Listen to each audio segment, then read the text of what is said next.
So how you doing today, Maddy? Yeah, I'm going good, thanks. You okay if I call you Maddy, or? Yeah, Maddy's fine. So, how has it been so far today? You've had 4 games, you said, right? Yeah. Those are your only games today? Yeah, that's all my games for the How'd you weekend. Not too bad. Like, I haven't been out to training for a little while just because uni's been so crazy, but I went out last week and had a bit of practice, so I didn't do too bad today. You're not feeling too rusty then, are you? Not too bad, but yeah, a bit nervous just playing like the actual games. Right, competition time just so Yeah. suddenly out of nowhere. When did you find out about today? I've known about it for like at least a month, I'd say, but just haven't been able to get as much practice in with all my uni studies. Because we're ramping up into like the exam time, aren't we? Yeah, So it's like a couple more weeks to go. How many exams have you got? You said you were doing Sport performance coaching. sport performance coaching. How Yeah. bad is that for exams? So I only have one exam, but I still have a couple of final assignments to do too. How many assignments have you got left? 2 more. 2 more, and Yeah. they're taking all your time, I'm assuming, right? Yeah. Big assignments, or just a lot of little ones? Not too bad, just a lot of reading and writing. How has uni been going for you? How do you find, are they very supportive when it comes to your visual impairment? The uni itself and the organisation aren't too supportive. It's kind of been pretty challenging to get the help that I need, but all of my lecturers have been amazing and super helpful, so I'm lucky to have lecturers like that. Have you been doing any of it online, or is it mostly in classes? We started this course like as in person, and Yep. then when COVID happened, it all moved online, which was okay for one of my classes, but doing sport coaching, it didn't really work online just because we can't do the whole practical side of it, so that was pretty challenging. Right, so you were finding it difficult just in general, just to do anything sport coaching? Yeah. Do you find it's just the in-person stuff, or is it there's actually practicals that you have to do that just doesn't work when you're by yourself at home? Yeah, practicals you have to do, coaching warm-ups and games in the gym, all that sort of stuff you can't really do online. It's kind of difficult to coach people when you're by yourself, right? Yeah. So you were doing sports coaching. You were doing anything else at uni before? Yeah, I studied a Bachelor of Visual Arts, so that was a 3-year course I ended up doing over 5 years, and then since I really got into my own training for athletics and everything, I decided to do sport performance coaching as a course and make that more of a career since I love my sport. So was visual arts more of a hobby that you were thinking about maybe following a pathway for? It was something I've always loved doing and been good at, so I thought that I'd do that as a career, but I think maybe I'll make it like a part-time career and focus more on being in the sports industry. What informed that decision? I think just like my own training, how much I love that all the time, and just wanting to get involved and make that something like I can do every day.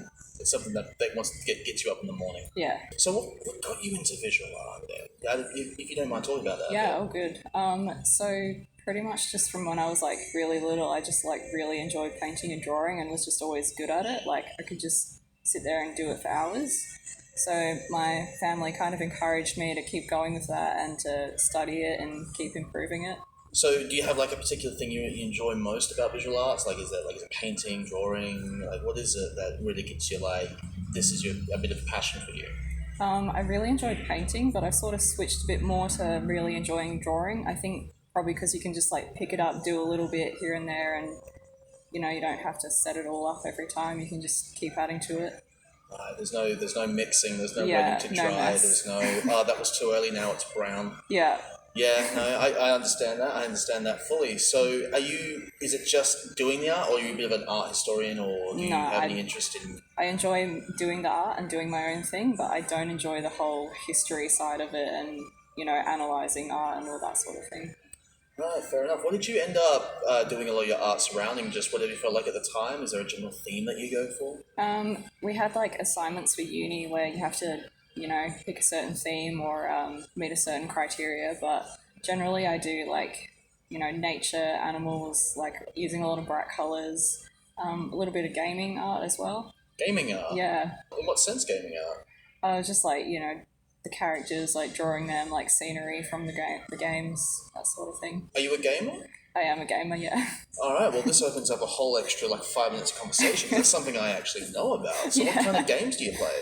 I grew up with the PlayStation 1 and PlayStation 2, the Wii, all the classics Crash Bandicoot, Zelda, Minecraft as well, like all that sort of stuff. You played the remastered Crash game? Yes. Yeah, what did you think of it? Really good. Really Was happy it? with it. Do you remember it being as hard as it was? Like, so many people were like, man, this game is so much harder than I remember it being. Yeah, I feel like it's harder just because they changed the controls. It feels totally different. Fair enough. Okay, so what are you playing any games at the moment, or do you just not have time? I've played a couple recently, but I don't have as much time to invest in that as I'd like to at the moment. Fair enough. Is there any that you're just picking up and playing a little bit and then dropping? Or... Yeah, the newest Crash game that just came out. Yep. And I just finished Bendy and the Ink Machine. That was a good one. Okay. Are you involved in the console wars at all? Do you have a preferred? Are you PS4. PS4? Yeah. You getting a PS5? Nah, probably not. Well, probably not. Is it a cost thing or just you're fine with what you got? I'm quite happy with the PS4 at the moment. Maybe in a couple of years I'll look at the 5. When it's not like almost $1,000. Yeah. Yeah, no, that put a dent in my wallet, I'm not going to lie. Yeah. All right, sweet. Well, we'll get back a little bit more on track. So I'm not sure if I've asked on camera yet your visual impairment. Mm-hmm. What is it? What is the technical term for it? So I have albinism. Yep. So basically that means that I'm light sensitive. So like my skin will burn in the sun quite easily. Outside's too bright, so I always wear my sunglasses outside, even on a cloudy day like this. Sometimes it's even too bright inside. I'm also like short-sighted, so I can't see that far. I can't like read small print. Recognizing people's faces and fine details and things is a bit challenging. But like I see colours normally. Yep. And I don't have depth perception, which makes a game like tennis pretty challenging. Right, as the ball's coming to you. Yeah. So what do you tend to work off on the court then if you don't have any depth perception? What is your sort of visual or even audio aid? Like, what do you do that helps you find what that ball is? Yeah, so I found that it just really trying to rely a bit more on my hearing than my vision, trying to like track the sound of the ball as it's moving around the court and making sure that I'm like hitting the ball side on instead of front on to try and like judge better where it is. All right. Do you do that generally in life? Do you use other senses a bit more than... Yeah, I feel like I do. Fair enough. And you've had that all your life? Yeah. You're born with it? Yeah. Right. So what was it like growing up with albinism? Pretty normal because I haven't known any different, and my brother also has albinism the same as me, so it was nice that we could like grow up with that together. Like we get it sort of thing. So you had someone you can hold on to. Yeah, exactly. You got it. Yeah. Right. Okay, so do your parents or anyone in your family history have albinism, or is it No. just kind of... It's just me and my brother. Oh, okay. Yeah. No any issues growing up with other kids or anything like that? No, I've been pretty lucky. I've never had issues with bullying. I've always had a pretty easy time making friends. So yeah, it's never been that much of an issue. School was a little challenging just from the teachers not having any idea on how to help, and like you can't just like read books or use a computer the same as everyone else. So you have to come up with adaptions for everything. Right, what were the adaptions that you found were helping? Through like primary school, we used to do like blowing up all like worksheets and everything to A3, looking at different computer software that you can add to add accessibility. And more recently, the iPads have been the most helpful thing because everything's online now. You can take photos of the board and zoom that in. Like you can be so much more independent with the technology we have now. You're done with your games today? Are you doing any doubles today? No doubles, just singles. Right. So getting into sport, so having albinism, having issues with sunlight and vision, what was your path into sport? How did you find that? So I never got to do PE in high school because they were just unwilling to support me in any way for that. So after high school, it was a couple of years later when I was into uni, I was talking to a couple of my visually impaired friends who did athletics. So I went out to a training session with them and tried it and just really loved it. So I then joined the Flinders Athletics Club and have been doing athletic sprinting for a couple of years with them. Mm-hmm. So I've worked up to being a state champion and I'm going to go off to nationals next year for that. Courtney, who plays the tennis, who I did athletics with, does the tennis and invited me out to that. So that's how I got involved in tennis as well. Now, if I'm not mistaken, that athletics group that you joined was not for anyone with visual impairments. No. That you were competing with fully able-bodied. Fully able-bodied, yeah. How did you go with that? Did you find any challenges with that? Or? Yeah, at first it was like a little bit intimidating, just getting into the racing and, you know, everyone's so much better at you than you are to start with. But yeah, no, I've improved heaps and I've worked my way up and I'm like competing well with able-bodied as well. It's really good. Do you still keep up with athletics? Are you still involved in that? Obviously, minus the current state of the world. Yeah. Athletics is back on as normal, so they do the interclubs every weekend. So yeah, I still go out to all of those and compete, and that's really good. I've also started track cycling as well as a third sport. So track cycling, the tandem. Tandems. Yeah. Did you get into that through anyone here? Yeah, I've heard about it just through a couple of people that have tried it before, and then I just looked into it a bit more and went out and gave it a go and loved it. I personally could not imagine what it's like to go that fast Yeah. on something that is not motorized. It would horrify me. What was it like the first time getting on there and just realizing, I'm going this fast. I am also the thing that's going to stop me going this fast. Yeah, it's a little bit scary because you're on the back of the tandem. Like, you have no control over where you're going and they set the pace for you as well. Yeah, it's a bit scary when you're like flying up and down the hills, but it's super fun.